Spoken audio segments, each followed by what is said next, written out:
which means he just falls back, he just kills them, and he's traded one unit of guardsmen for a unit of Stormboys. I think Stormboys are underrated. Not a lot of Orc players take them. Yeah. They're still pretty cheap for jump back. Oh man, yeah, Stormboys are amazing, dude. Especially with Evil Sons for the charge.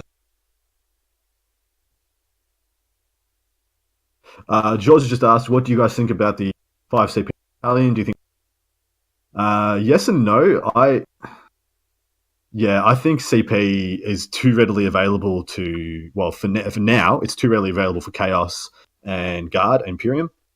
Whereas, like, all the Xenos factions just struggle. Well, sorry, when I say all, I just mean Necrons. Tau don't struggle for CP. Orcs don't struggle for CP. Tyrannies don't struggle for CP. But yeah, it's the problem is it's a card game where everyone else just gets what they draw, but Imperium get to pick their cards.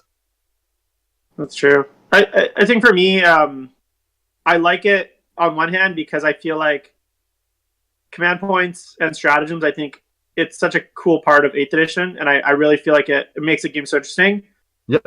But specifically as to the 5 CP battalion, so I'm pro command points, so in that sense, I feel like it's good. I think what they were trying to achieve by doing it, I don't think it had the intended effect. So, like, they talked about, I don't think it had the intended effect.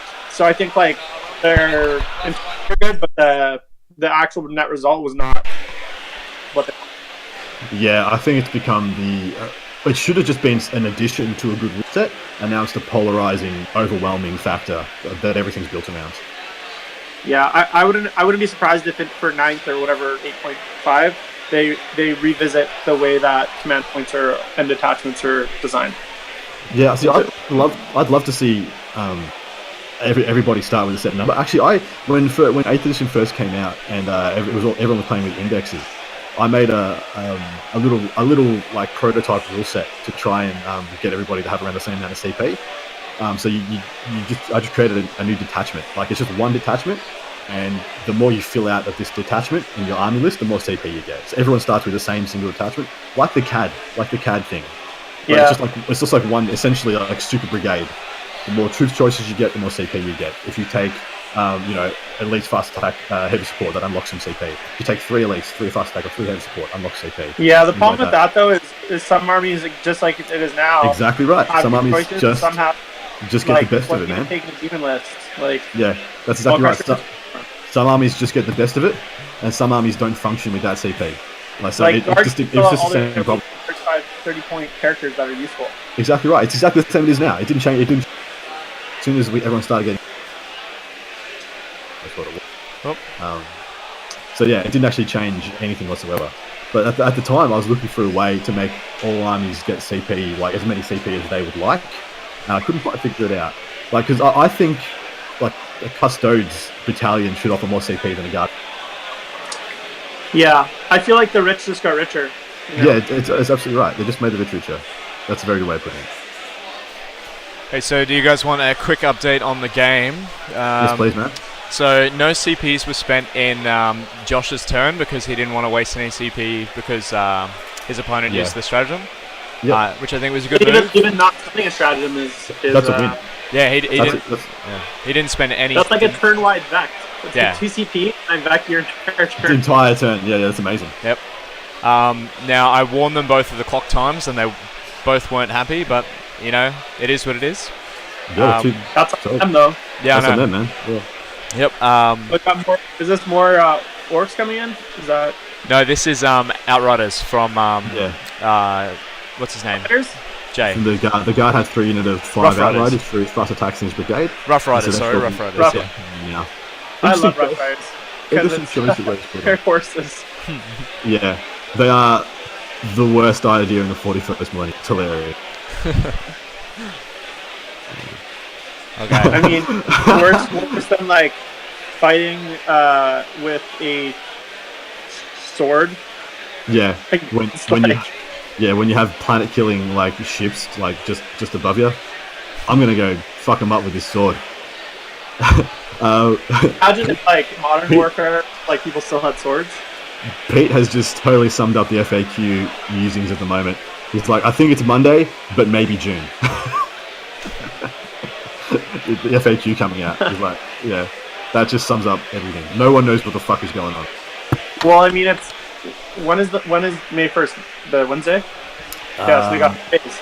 They got 2 days because they're not going to release it on the weekend, so it's going to be Monday or Tuesday. Otherwise, there will be literally a riot outside. Pitchforks. What the all these entitled gamers. You said you were going to do a thing, you didn't do a thing, oh my god. Well, it's really been annoying for our ATC because we're not going to be playing with the FAQ. So we're going to be playing. Oh, really? Hammer. Is it? Yeah. Is it? It's. You think it's too close? So it's a team event. So list submission has to. So lists were due yesterday for the team event, and then they get vetted for a week. Like they get released publicly. Everyone looks at them for a week, and then everyone gets to plan and on their list for 2 weeks before the event. So do all your pairings, matchups, and all that stuff. So the tournament I'm playing in next week, they're like, we're gonna play with FAQ if it comes up May 1st. So the lists are due May 1st. Yeah, like we're playing FAQ. You get a day to figure it out, and then it's due May 1st. Yeah, we all thought that was I'd rather just play with the FAQ. Everyone will be at the same. Me too. Like, no one wants to play in an old meta, you know. Exactly right. No one wants to play with the past. Hey, I don't want my friggin' organization streaming events in the past either. So yeah. Oh well. Like you're not actually playing the game. Exactly right. I might run to the top tables, look around at Eric and that. I'm just having a brief look now. Eric has killed 2 Doomsday Arcs and looks like a whole bunch of Immortals. So it looks like a good game. So I might go check that out, get an update for you guys, and yeah, man. How many Paladins are left? That's the real important thing. Yeah, literally, it's Paladins versus. He's got not in his death squad, but I'll find out. I'll be back. Nice. I wonder if the Land Raiders are still alive. If he's I would be extremely impressed with the Land Raiders. Maybe he went first. He's quantum shielding. He just shot through the shielding. They didn't do anything. Especially if there's no train, as he was complaining. Mind you, Cybot ammunition from the Paladin squad will actually do a number on him, won't it? Because they'll all be hitting. He's got what 48 shots, hitting on 3s, re-rolling at -1, winning on 5s. They'll shred. They'll 2 turns. That'll kill one. Yak Hunter, that's Peter the Falcon. You said if it does not come out, huh? Pete, if it doesn't come on Monday, just call in sick. Just get up on chapter tactics and go. We're going home, and just pull the plug.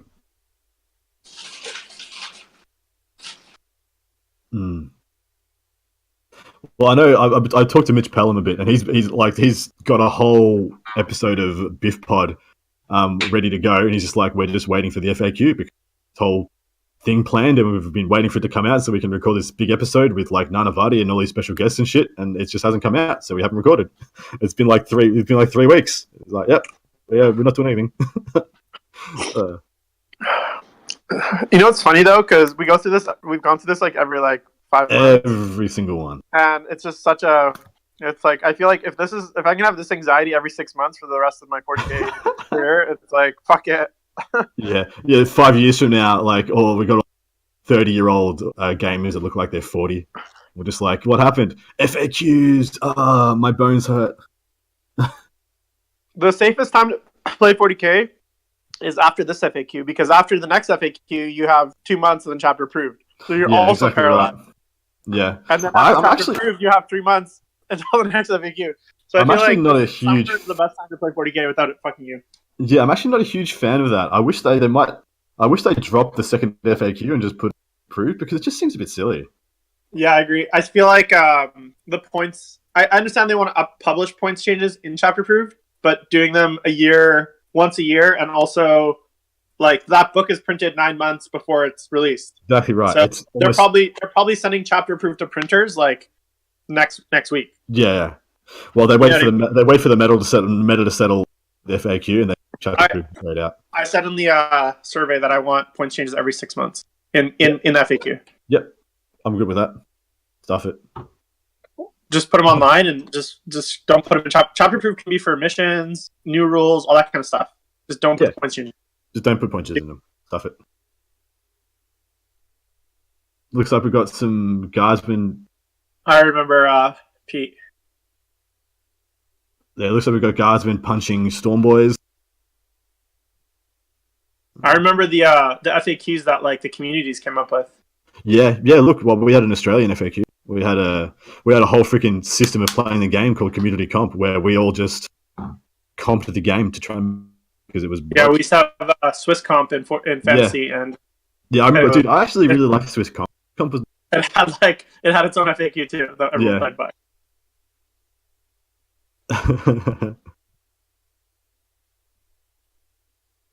Swiss comp was mental. You needed like a degree in mathematics to dude, I liked it. I liked it because you could game it. Yeah, well, you could just sit there for a day and just be like, I'm going to write, and it took you a day to write a list, and then at the end of it, you were like, wow, I am so proud of that. Like, yeah, like list writing was the whole another game in itself. Remember when you used to get scores for comp in 40K when like you'd actually get your opponent would judge how hard your list is, and like you took too good a list that you'd get like docked. Yeah, that was insane. I can't believe we ever did that. It seems so dude, there are still events that I go to that do that. All right, what's going on in this game? So it looks like the Storm Boys and the big mash up in the middle there. Yeah, it looks like he didn't fall back from the Storm Boys, which must have means the Storm Boys wrapped somebody we can't see. But he's just going to charge him with guardsmen, and if he puts Strachan up there, he'll be rerolling to hit with like 2 attacks each. They should all just die. Looks like they're attacking now though, which how? How are maybe they he attack? Out one unit and then interrupted. Interrupted. He'd have to because he didn't kill them all. Yeah. There's no way you're gonna. I mean, yeah. That's not a good trade. Those the fucking chickens feel like they haven't done anything in that game. No, they're not gonna, man. There's not enough time in the game now for them to get across the board to be of relevance at all. Yeah. I almost want to apologize to the viewers on a game that's not going to get anywhere near an illusion. I always find it frustrating. Yeah. It's just part of the game. It's just part of. Look how fast they're moving though. They're moving at Eric's speed. Are they? Yeah, quick clock tapping. The dice rolling is they're going at a good pace. Can't complain. They're moving at max speed with what half an hour left in the game, and this is the bottom of turn 2. Yeah, I've got a feeling that the Orc player is going to win by about 4 points. Yeah, well, he's got kill points. I think he'll get kill points because he's just killed so many little guard squads, and he's probably got a few more objectives because he's been out of his zone a little bit more. Well, there's no reason there should be any grots on now. 2 turns of mortars and wyverns, and how many units of grots does he start with? Because I thought it was only 4 units. 1, 2, 3, 4, 5, 6. Yeah, there are 6 kill points that that wyvern can pick up. Rerolling to hit against orcs from Yarrick can pick up 2 units of grots a turn just by itself every turn because it's hitting on 4s rerolling, winning on 2s. It'll just kill. It just kills 2 units a turn. They just pop to morale whatever's left. So he should be on a lot of kill points.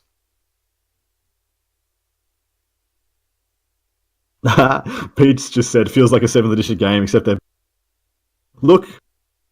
It's okay. These are two gentlemen. Well, one of these gentlemen is definitely the first time he's been on stream. They're facing pressure they haven't faced before. I'm going to show them a bit of compassion, bit of empathy, bit of leniency. Top table games, very tense. Everything matters. So whatever, guys. A game's a game. Wish these guys nothing but the best.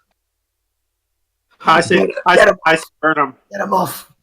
Bench him. I say definitely red cards for both these players. 100%. Red card them both. Send them home. No mercy. I honestly think Mr. McMillan's played this well. His little bomb over there that got 2 kills. This unit of Storm Boys that's made a charge. It looks like it's picking up. Probably it's going to give up 1 kill point and probably pick up 2 or 3, and that's probably where he's going to win the game by. Because fuck knows the Eternal Wars aren't changing hands, so it's literally just Maelstrom and kill points. It looks like he's going to have better most of all of them because the Jay had such a shitty turn 1 where he just got 1 Maelstrom point. Maelstrom. Yeah, Maelstrom, man. I'm not a fan of Maelstrom. I actually don't like it at all. I think it's crap. I think it's Do way you too. think do you think the ETC will ever? Not saying they would play ITC missions or anything, but do you think they'll ever away from Well, I'm actually, yeah. I wish they would move away to from Maelstrom. maybe to a more balanced scoring system, or do you think they're always going to play Maelstrom? It's weird, yeah. So Maelstrom is progressive scoring. It's always been, yeah, we want progressive scoring in the game. But the Eternal War missions in Chapter Approved are progressive scoring now. So why do we need two forms of progressive scoring? It just it overbalances the structure, because it used to be you play the dynamic MSU army and Maelstrom, or the mob up or defensive elite army and go for the Eternal Wars. And now it's obvious you just play the fast MSU army because you get the best of both worlds. Because Eternal War and Maelstrom trump kill points every day, because the kill points has a cap differential. So fuck it. That's the only. Yeah, you're never gonna go a game where your opponent doesn't kill anything. So whereas with Maelstrom and Eternal War, you can actually go games where like your opponent gets very little.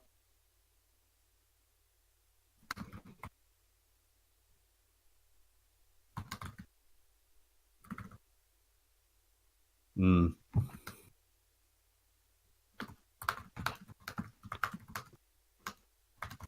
I'd like to happily report that I finished painting all my trim. Yeah.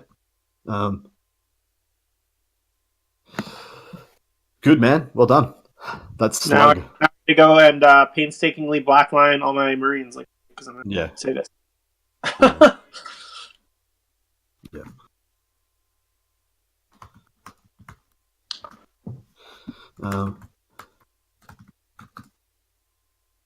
Yeah. I'm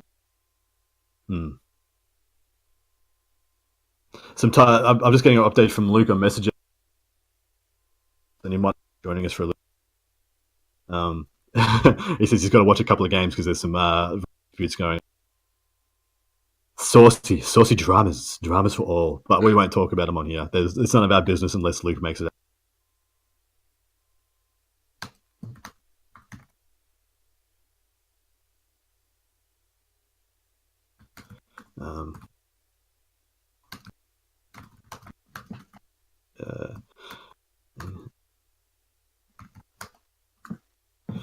All right, back to this game then. Enough of that, Tom.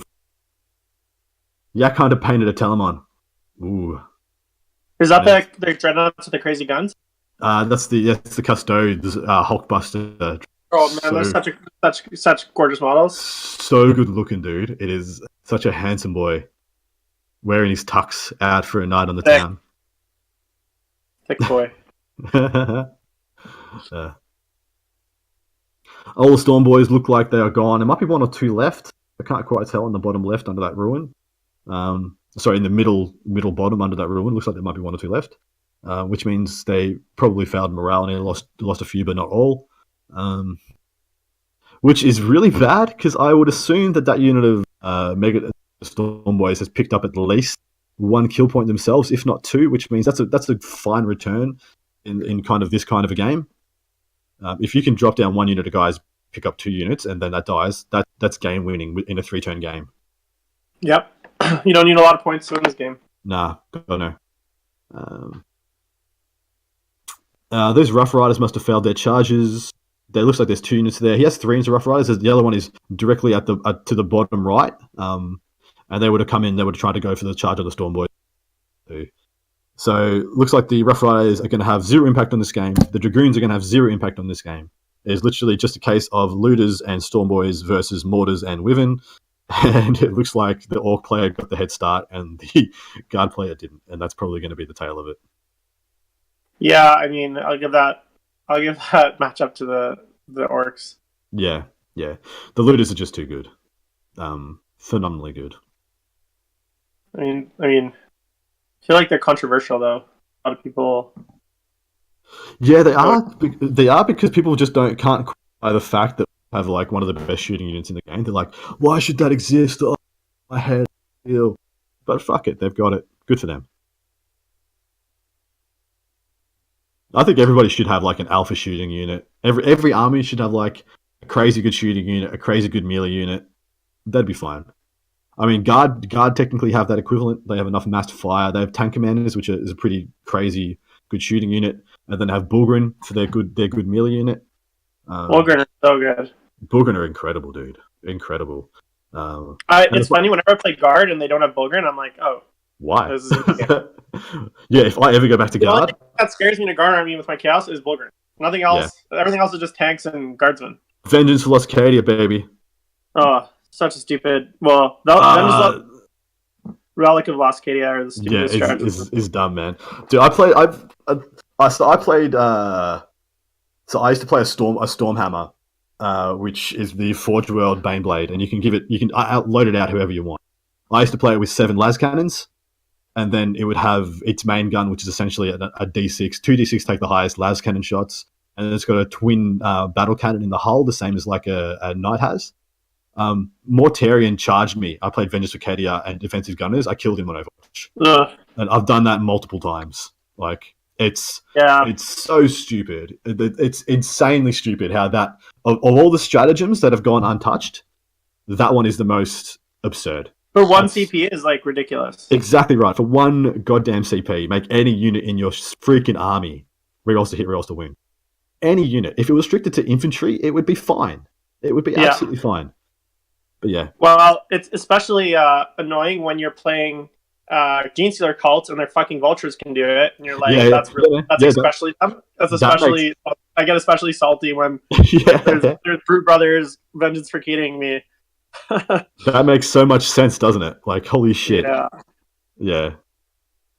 Nah, it's so dumb, dude. All right, so it looks like I like the clock's in the middle. Look at him. He's got his hand on it. It's he's in a game show. He's just ready to he's got to buzz in. The price is right, baby. The price is right. He's got to buzz in. But now it looks like we're into the bottom of turn 3 here. And he has pulled out some, I don't know what that unit is. Maybe it's a unit of 25 boys that he had down there. He's to jump them over last turn, put them in cover. But this turn, he looks like he's pulling them out.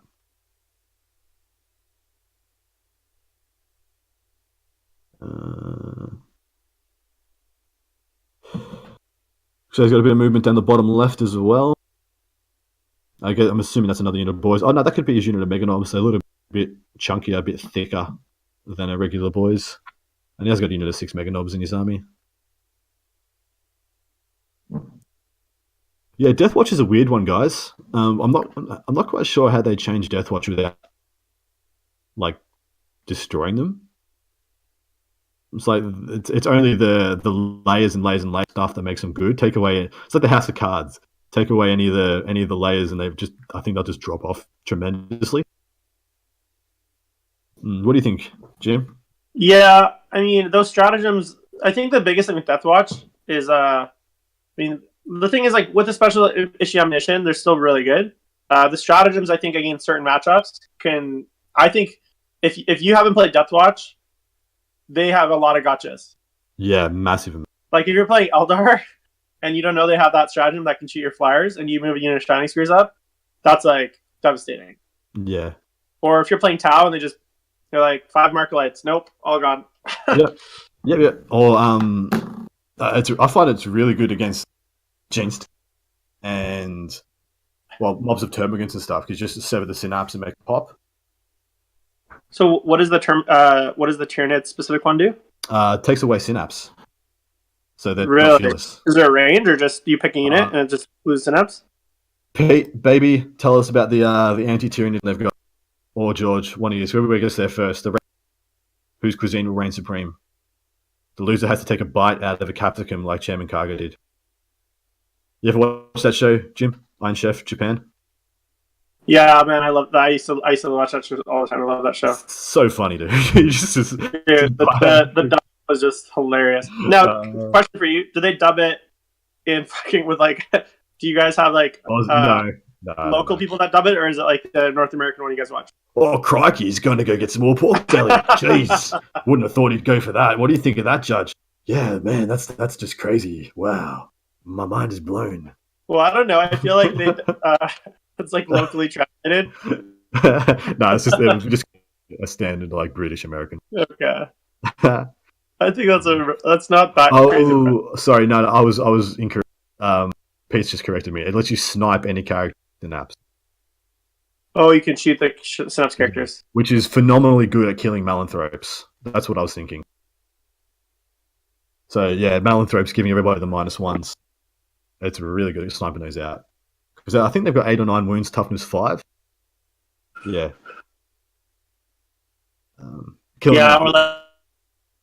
Yeah. Yeah, Broodlords as well. Or it's shit, old One Eye. Fuck knows, he is an absolute. I actually think, maybe I'm biased here, but I feel like Mortal Wounds are a good counter mechanic to things like Flyer Spam, Knights, that kind of stuff. Yeah. I feel like if everything becomes just a toughness save calculation, then you just I feel like the Mortal Wounds helps balance some of those really tough, hard to kill units out. Well, it breaks the math. The math just doesn't exist. It doesn't exist. It just happens to you. But I don't like how some. Oh wow, you can't even snipe old One Eye. It doesn't have synapse. There you go. Thanks for the correction, Dark Akra. I believe that is my good mate. Hasn't he got more than 10 wounds anyways? No, he has. He has 8 or 9. Oh really? Yeah, he's really, really good. He kills anything he wants. I just assumed because he was a big monster, he's shootable like most of the big monsters. Nah, Carnifexes are on the same tier as like Guard Sentinel, Henry Engine. Right, but they're not characters. That's why you can. Yeah. One as a character. Got it. Looks like we're still in the bottom of turn 3 in the over. I'd say those are his Mega Knights. This is probably his last turn at this point. Yeah, like realistically, this is the last. He only turn. had 20 minutes left. I think top of 2. So yeah. So this he's got to be. Time left. He's got to be pretty close to bottoming out here. Yeah, these Mega Knights will just come out of that top middle ruin, and looks like they're going to just get to charge into some guardsmen. It looks like, he's just going to kill a bunch of stuff this turn. The only thing that worries me is that he's putting those Mega Knobs up against the Dragoons. If the Mega Knobs charge the Dragoons, I don't think they actually do that well. Hitting on 4s, wounding on 3s. The Dragoons will get a 6 up invuln, but they got 6 wounds each, and your D3 damage is just really wonky against. Oh yeah, things. D3. Yeah, really wonky against those wounds. I think you can kill maybe 1.5 Dragoons. Yeah, but then he has 4 that come back with 3 attacks each. He'll proc the strat to go +2 to hit, and then he could kill more back, and then he can just fall back and kill him with some other stuff. I'm not sure he wants to charge that. He's better off probably just charging into that ruin where all the guardsmen are, digging at it and just getting a bunch of kill points. Because the luck that he's not going to kill all those Dragoons, so don't even bother charging your last turn. Yeah, I think you're just giving up the knobs.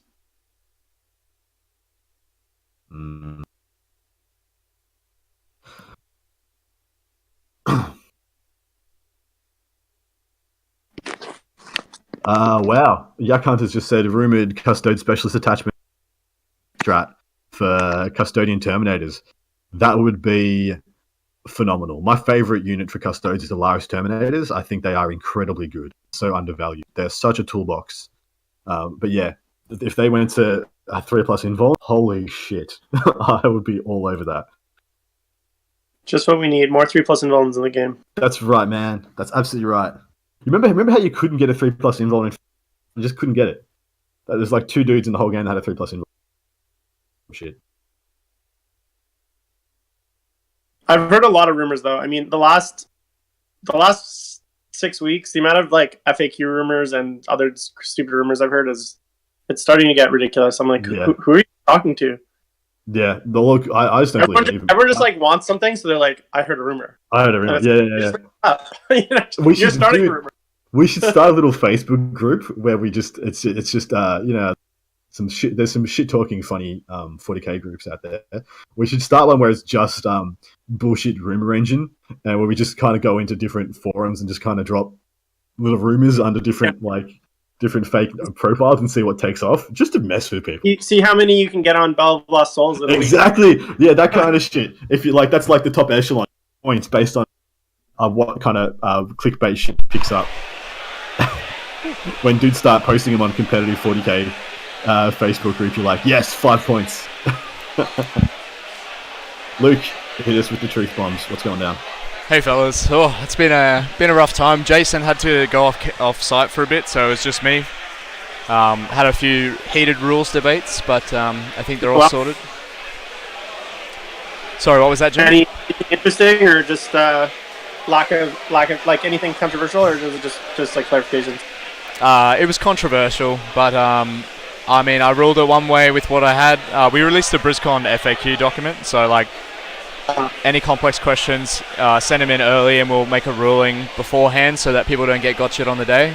And whether or not they're right or wrong, we don't know. But most of the time we defaulted to ETC ruling, and just one player was saying that it wasn't on the Briscon document, and I said, yeah, it was. It was 2 weeks out. I did the document myself, so I know it's there. So unfortunately, it might be the wrong ruling, but who knows? It was still controversial at the time, so I said we might find out later I'm wrong, but just cop it for now and then keep going. That's how you got to be as a TO. You can't. I think anyone watched Game with Alistair Thorne, he said to Jon Snow, being a leader means you get questioned by every swear word, like every little douchebag, and it just means as soon as the TO starts questioning himself, everything falls apart, the wheels fall off. Yeah. So, yeah, dude, just stick to your guns, man. That's all you can do. Yeah. If you're wrong, worry about it later. Yeah, it's not a big issue. It would. I don't know. I don't think it really impact the game, so I don't really know what they're arguing about. But hey, it's top tables. People get frustrated. Yeah. People get frustrated. And how are the other tables looking? Yeah. So Eric looks like he's absolutely, no offense to Brian, but he's absolutely wiped Brian. Oh my. Yeah. The dream is alive. He's got about. man. He's got all his purifiers left. He's got most of his paladins left. He's still got his grandmaster. Basically, most of Eric's, about 80 to 70 to 80% of Eric's stuff still on the board. And Brian, unfortunately, has lost his Doomsday Arcs and most of his Lich Guard. All he's got left is, I think, 5 Lich Guard and his Satans. Are the Land Raiders looking again? Did you say that already? Sorry? The Land Raiders dead, or? No, the Land Raiders are still alive. Wow, okay. Yeah. So you'd have to assume that Eric went first. And pinged a few Doomsday Arcs or something. Yeah, and pinged the Doomsday Arcs. My prediction was that as long as the Paladins and the Dreadnought are still on the board, he can't lose the game. Yeah. And seeing as you just said they're still there at this late. Besides the Doomsday Arcs, the Necrons don't have much high AP. No, they can't crack the Paladins. As soon as the Doomsday Arcs are gone, you can't kill the Paladins. Yeah. Let alone the 2+ Involved Dreadnought. You can't touch it. Yep. Yeah. How does he get a 2+? So he starts with a 4+, goes through a 3+ Swiss Sanctuary, and then there's a 2 CP strat that gives you +1 to the dice roll, not to the save. So it's an effective spell, yeah? Sorry? Sanctuary is a spell? Yeah, Sanctuary is a spell. And Sanctuary says to a maximum of 3+, and then there's a specifically worded stratagem that gives you +. So he has an effect, he has a 3+ invuln, but it's a 2+ on the dice roll. Yep, just like the Tzeentch one that they nerfed. Exactly. Yeah, they nerfed, but they were like, they took pity on the Grey Knights, and they're like, let's just leave them this one. We won't take all the food off their plate, just the steak. They need to that's very inconsistent. Like I understand how it works, and it's definitely right the way he's playing it, but they need to just, if they don't want people to have better than 3+, then just go out and say it and stop all this fucking shenanigans. Yeah, no, I agree, man. But I assume that the Grey Knight, they've said that the Grey Knights and the shittier codex reworks, they're getting touched up, repatched pretty much. So I'm guessing that'll go with that. Yeah, I heard a rumor that they're getting new codex. Yeah, I heard they're getting they're just going to sell us some more books. But we've all heard the rumors. What do you think about this game, Luke? Any chance we can get a update on the? Yeah, it's I got an update on what's his name, Jay's score. So he didn't get much in his Maelstrom or his Eternal War. His cards haven't been that great. So I think you see there he's got 2 for Eternal. Well, it should be 2 Maelstrom, 2 Eternal War. 1 Eternal War. And it's currently Josh's turn. I think he's rolling shots for looters, but after he's done there, I'll grab his scores. How much time they have left? 25 minutes, and they both have about 10 to 12 minutes left on the clock each. Alright. Not bad. So this is turn 3 still, so it's unlikely they'll finish a turn. The problem with this game is with not finishing and being a low-scoring game. It almost knocks these guys out of contention for first-place podium. I mean, it's on them. It's on them. Yeah, it's totally on them. But that's the risk of playing games like this. Finish games. You're denying yourself the ability to get big scores. Yep. So neither of these guys are going to make it onto the top table for the next game. Yep. Just due to this game, which is a bit disappointing because I don't think either of these guys have played this especially badly. In fact, had this game gone to full time, I'm not sure who would have won.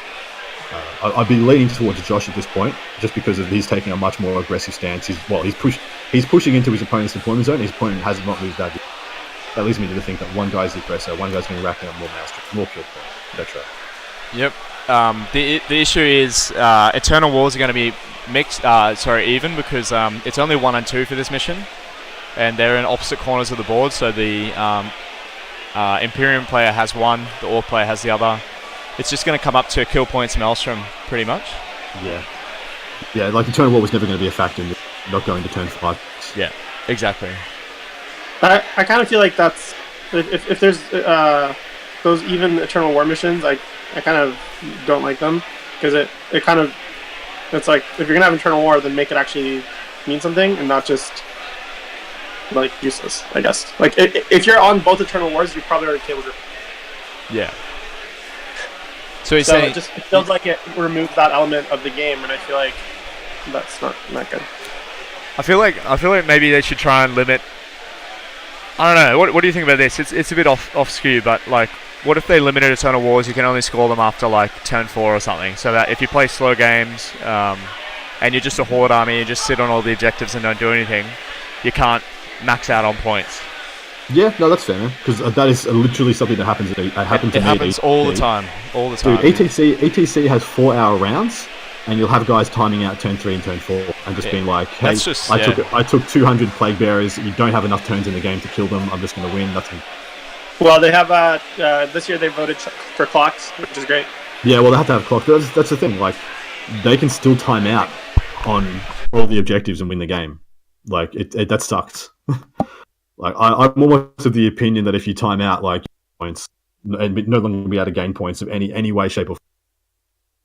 But that's almost too punishing because there are genuine people who like try their hardest and they might honestly just like fall short by like 5 or 10 minutes on finishing. Yeah, but and then lose games and shit. My counterpoint would be like if you can't finish a game in 4 hours, you probably shouldn't be playing TTC. 100%. But literally, have you been to ATC before? No, this is going to be my first year. It is cutthroat as shit, and they will totally slow play you for advantage. Just putting it out. No, there. Of course. I'm just saying, like, 100%. I'm glad that they voted for clocks this year because slow play is stupid. Nah, slow play is the most erroneous. Well, I keep saying that word. Is the silliest, stupidest, most pathetic thing you can do in a game is try and actively slow play, like maliciously slow play. I think is the most pathetic thing. Just cheat like a normal guy. Just like Inchcraft. Come on. Jeez. Rubber ruler that shit. Be a man.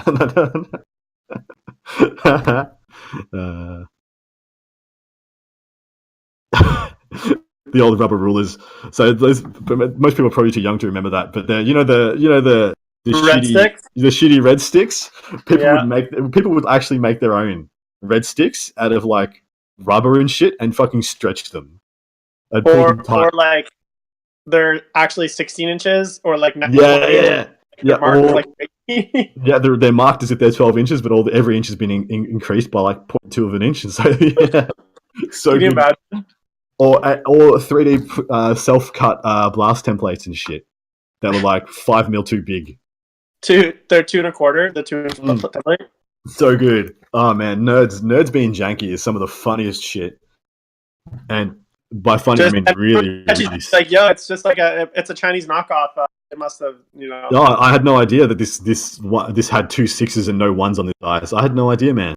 Yeah, I ordered these from some sketchy online store. Yeah, it's so funny. And by funny, I mean sad. Yeah. And by sad, I mean hilarious. And by hilarious, I mean depressing.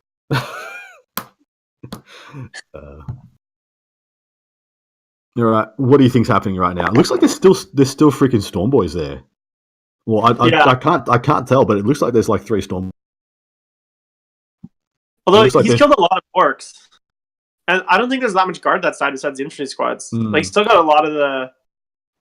Dude, the Mega Knobs went into the guardsmen. It looks like they must have gone well, because only one left. There's one Mega Knob left out of that unit of 6. Wow. Unless, yeah, that's crazy. Yeah, there's one Dragoon. No, there's no Dragoons gone. How does that work? Maybe that building is blocking the Ludas, the one that's in the top middle. No, I mean the Mega Knobs. If the Mega Knobs did charge the Dragoons and didn't kill any, but they also didn't kill the guardsmen, what did they attack? Yeah, they just played themselves for them. I am perplexed. So Sharon Griffin, who is obviously paying more attention, he said he attacked the guards first. That probably means the Dragoons interrupted and would have gave them a bit of a shellacking. And seeing as there's only 6 of them there, I believe they're only leadership 6. If he lost like 3 or 4 of them, he could have lost some more to morale.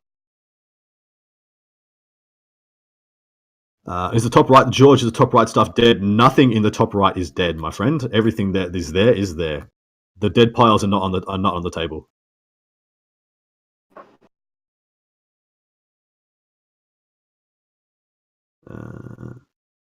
There was the morale death. Yeah. I was going to say I would suspect it. Yeah, lots of stuff still here, guys. This is only the bottom of turn 3. Look at them tap that paddle. Look at them tapping it everywhere. We're going into the bottom of turn 3. Looks like it's a guard phase. What do they even do here? They're too far away with not enough time left to actually close and come to with where the Orcs are. My bet would be they either run away, or they move everything through that ruin. He's already not doing that. He could be moving through that ruin and putting pressure on that bottom unit of boys. Looks like he's not doing that at all. He's just taking board position. They might have decided this is the last turn of the game, and he's decided to give up on that. It's a bad time.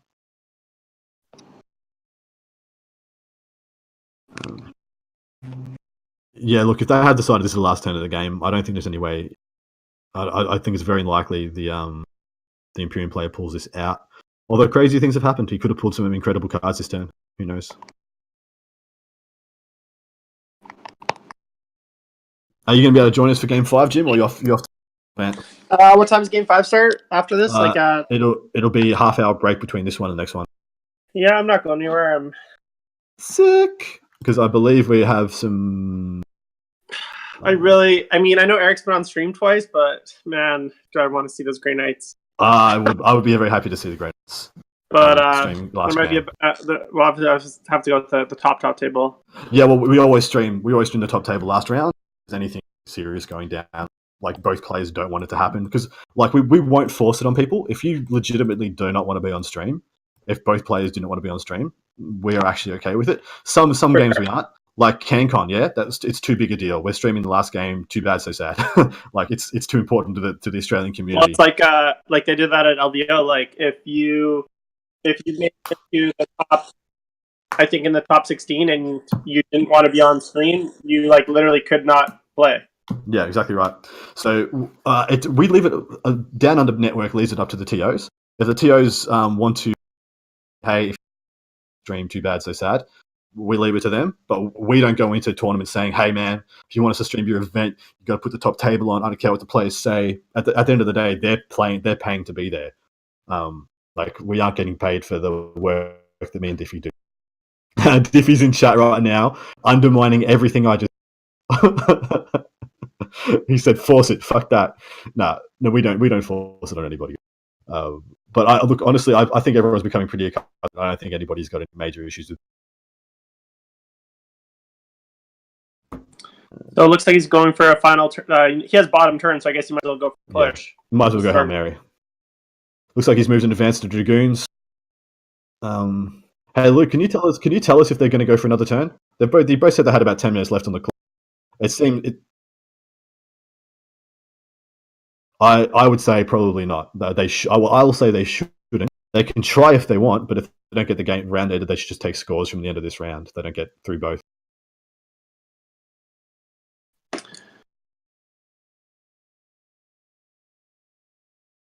Yeah. No problems. I'm just going to have a look at the leaderboard, see if there's any other scores have come in. No, doesn't look like anybody else's games have finished. That looks like, all those top tables are going to go into time. That's no problems. All right. If this goes another turn, where are the looters? Can you have a look at where the looters are, Luke? It looks like they're still right at the back of the board, like the top left. Bottom middle, okay. Oh, he did jump them down there. Okay. I agree. I feel like playing as part of playing highly competitive is look, you can't go to the Masters or a big sporting event and say, hey, I don't want to be on TV.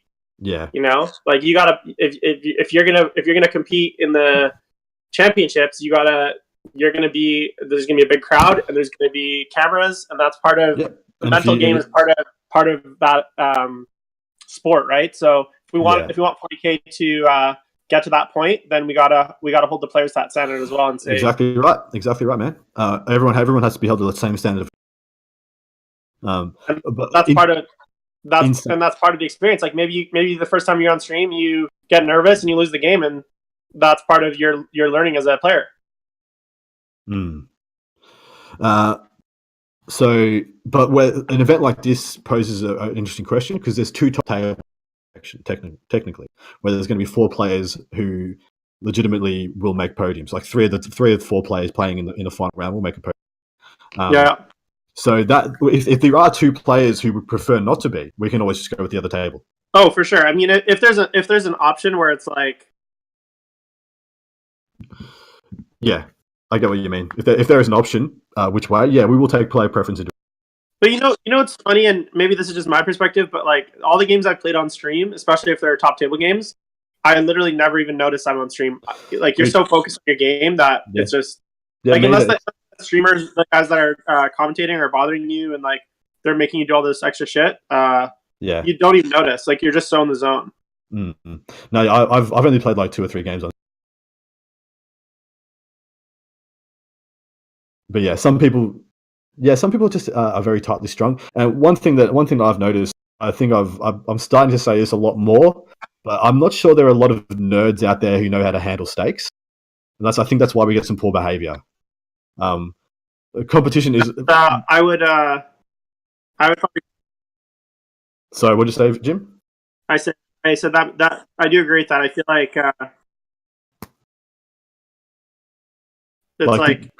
Did you grow up playing any sports yourself? Like, did you play any sports at a decent high level for what it was? Not a super high level, but like I'm a chef, so I run. I have 4 restaurants. So like high pressure situations, dealing with like big crowds, lots of people, like that's exactly right. That's something that I'm very accustomed to. Well, and I would say that you would almost certainly be in a vast minority for people with that level of experience under pressure and things. Whereas I'd say, I'm very used to working under pressure and kind of dealing with pressure, and we have some people, we have some sections of our community that never played a competitive. And I'm not trying to brag to flex here, but I've done I've done a ton of TV in Canada, like TV spots, cooking on TV. Oh really? Shit! Can we Google Jim Vassal? We'll get you on I'm sure you could find some clips. Like it's mostly like local news and stuff, and like doing making a fucking burrito on the fucking TV.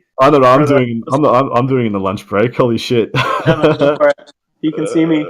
There's been times where like I've literally been like so hungover, and I'm just dying.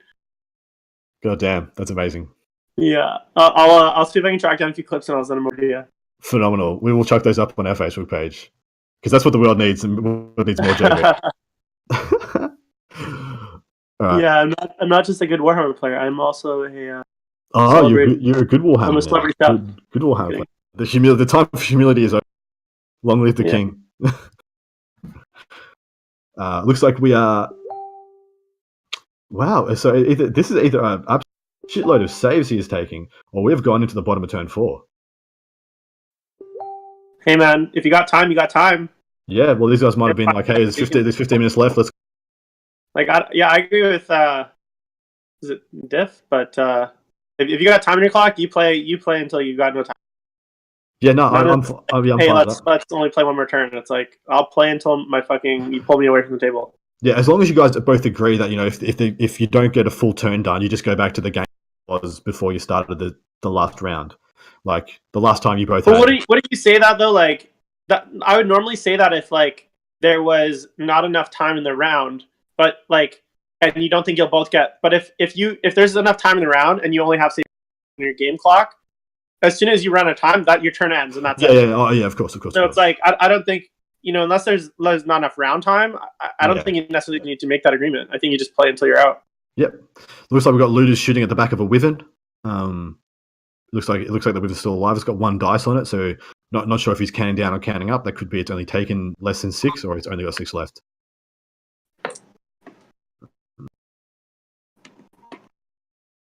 Look, I'm not sure if I was the orc player, I'd want it to go another round. I think that only hurts him, and he's just shot looters into the wyvern, and he didn't shoot the dragoons. Maybe only half of them could see the dragoons, in which case it wouldn't have been worth it. Yep, the wyvern just got pulled. I'm guessing he spent the CP and said, "Yeah, I'm going to shoot again," and maybe save the time, pull it off, which would certainly be reasonable at this point. Yep, looks like that'll be the end of his turn. We're going straight into the bottom of turn 4. Josh has just chucked up his last couple of Maelstrom cards for what would have scored. Maybe he had maybe that's why he shot the wyvern. He had to kill something over 10 wounds or something. Big game hunt. Eric has just messaged me, and he just said 2 words: got him. So Eric Lathuris is now 4-0 with pure Grey Knights. That T-whip, bang, just got ticked.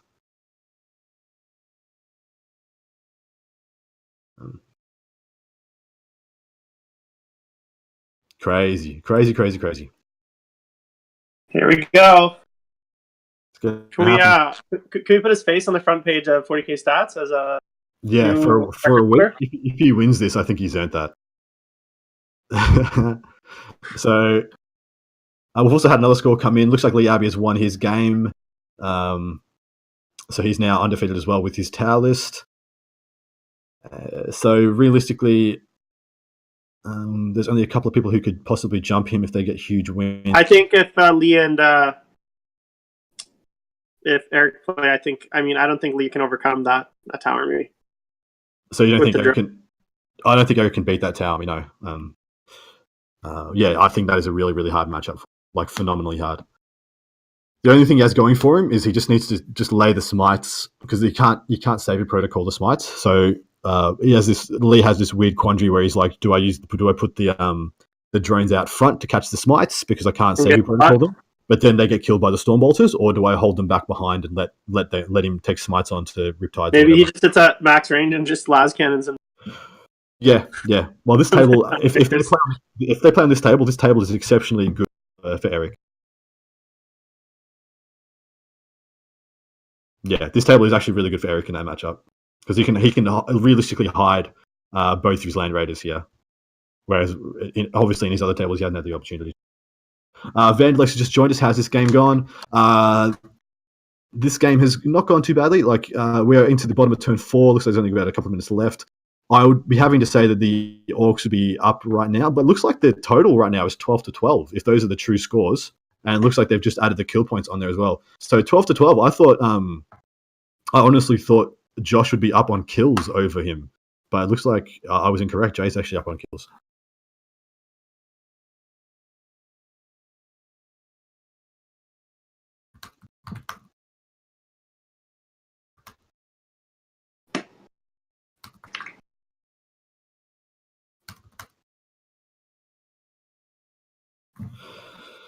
Okay. So in all likelihood, it will be Lee Abbey versus on the top table next.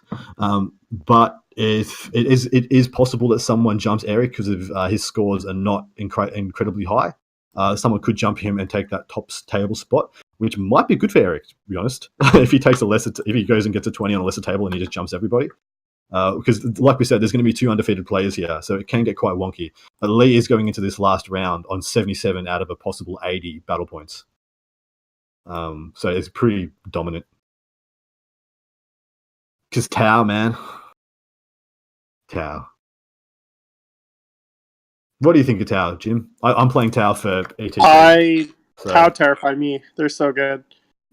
I mean, I find them horrifically fucking boring.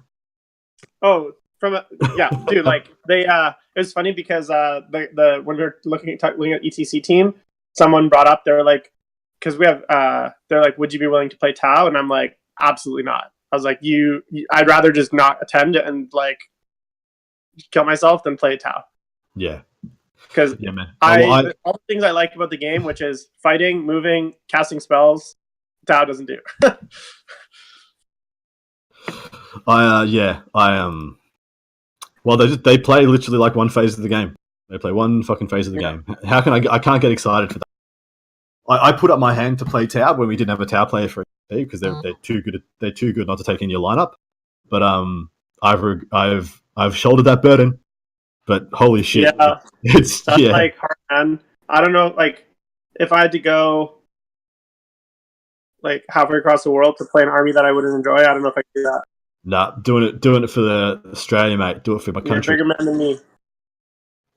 I probably am quite chunky compared to you. You seem quite thin. I meant to say better man. I don't know. I said bigger man. I know, man. It's all good. I was just joking. I am quite a husky framed man. What's up, Luke?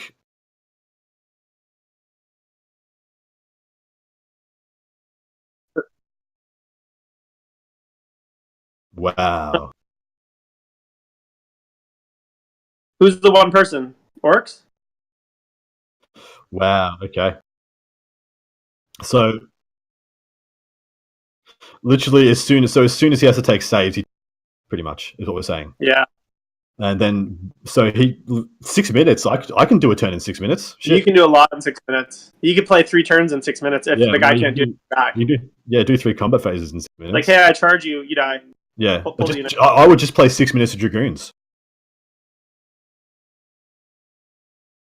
Well, he can go take his home objective. Those Dragoons in with 6 minutes can go take his games over. And the thing is, Luke. Apparently the stream can't hear you. Yeah. Are you guys playing like actual ITC clock rules, or is there some other version of the clock rules you're playing? No, it's dice down in 3 minutes. So I mean the clock rules. Are you guys playing where the other player can only roll saves can only roll leadership and hold objectives, and that's all you can do with the clocks? Yep. So all you can do is roll saves. Yep. Now, are you also playing where 7, the other player gets to decide the outcome of the combats? Yep. They just shook, boys. That's it. So if he makes a charge or something, he doesn't get to roll anything. Right, but I think under he doesn't get attacked back. No, so he gets to do nothing except roll like leadership and all that stuff. So yes, roll saves. Yep, roll saving throws. That's it. Yeah. So they just shook, guys. That is the end of the game. We'll get update on the score. Leave you. Looks like the Dragoons could win the game. That clock could be a factor here. Well, no, they just shook hands. Yeah, they called it. They called it for Imperium. We'll find out at the end. So just letting you guys know, Liam Hackett has defeated Josh McGowan. He's ending this on 64 battle points, but it looks like it will almost definitely be Lee on the table next, with Lee on 77 battle points to Eric's 75. Is that what the final table is going to be? It will be. If they pair up, I can't see any other game we're going to put on. Oh, crap. Yeah, because the other two... So depending on what the other scores look, it looks like one of those will be going in first place, pretty much no matter what happens. Even if anybody else gets a 20, as long as they get like 6 or 7 points, even one of them they'll get it the first place. So we'll put that on. So yeah, join us after we get the scores for this one. We'll have Tau versus Pure Grey Knights for Pure Grey Knights to possibly take. Oh man, I really want Eric to win. I don't want to be so biased, but holy shit, do I want Pure Grey Knights to win an event? The internet would break, like the ground, like Satan would come up, hell would have frozen over. Satan will come up and say, "The time is now, bitches," and him and Eric will have like a long waltz. Well, maybe Eric is the devil. Yeah, a short Greek devil. I can see it.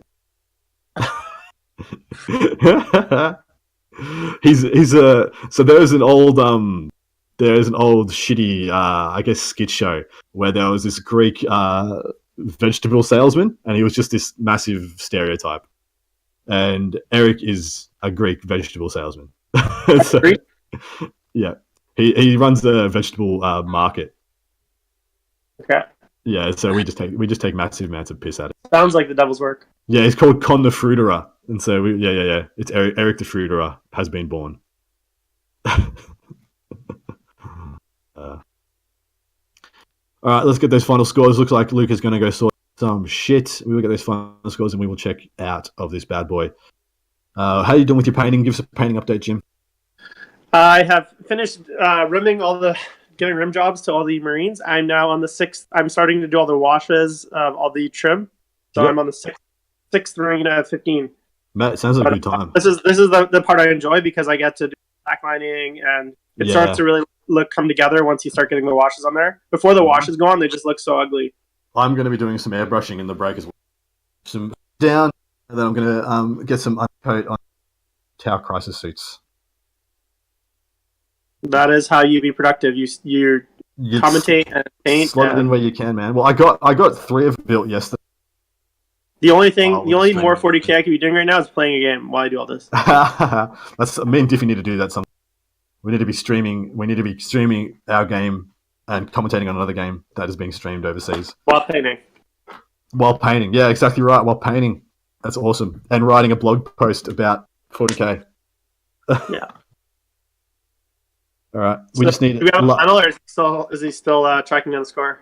I'm not sure if he is, but I'm just going to have a quick look on Down Under Pairings and see if they've had this updated. No, they have not updated the scores as of yet. Haven't chucked them in properly. It looks 12-12 on the round. It looks 12-12, but that was the turn 3 scores. And I would assume that Jay probably scored at least 1 or 2. I got to assume Jay leapt him in turn 4. Is the Eternal War objective the one that's way deeper, or is it the one that he's got the Dragoons on? It's number 1 and number 2. So it's the one at the top left and the one at the bottom left. All right. So, so can you guys hear me? Yeah, dude, how you doing? Yeah, good. So game's done. It's a dead draw. Wow, 19-19. Holy shit. I triple-checked, double-checked, triple-checked the scores. Tried to find points for any one of them, but it's a dead draw. There you go. Wow. Well, I mean, I think that's fitting considering that they both kind of fouled up. Yep. Yeah, no, I'm fine with that. That's a turn 4. Turn 4 finish is better than I thought. I legit thought we might be getting, like, at worst we'd get a turn 2 finish because of how slow things were. It was going pretty bad. They sped up appropriately. They managed to get a turn 4. And look, a draw, fitting conclusion, I think. Yep. Had it gone further, I legit think the Imperiums to lose just from the placement of the Dragoons. They were threatening their home objective, and the looters were out of position to deal with them. So I honestly think it was looking like the Imperium win at that point. But look, anything can happen. Yep. So, Lukey, we're going to have Eric versus Lee up on top table. Looks like it, man. Yeah, man. It doesn't look like anybody else is going to be contesting that. Yep. So yeah, that'll be in 45 minutes roughly. 45 minutes. So for everybody, that's 12:15 Pacific Standard. Sorry, Quarter past Pacific Standard. Yep. And what is it for you, Jim? Sorry, quarter past what? I'm in Pacific, so it's 6:30 right now. 6:30. Okay, 7:15 for you. Fantastic. All right, hope to see you all then. We will take our breaks when we can get it, rest our throats, and we'll be back for this magnificent event. Take care, everybody. See you soon. See you. Okay, see you guys.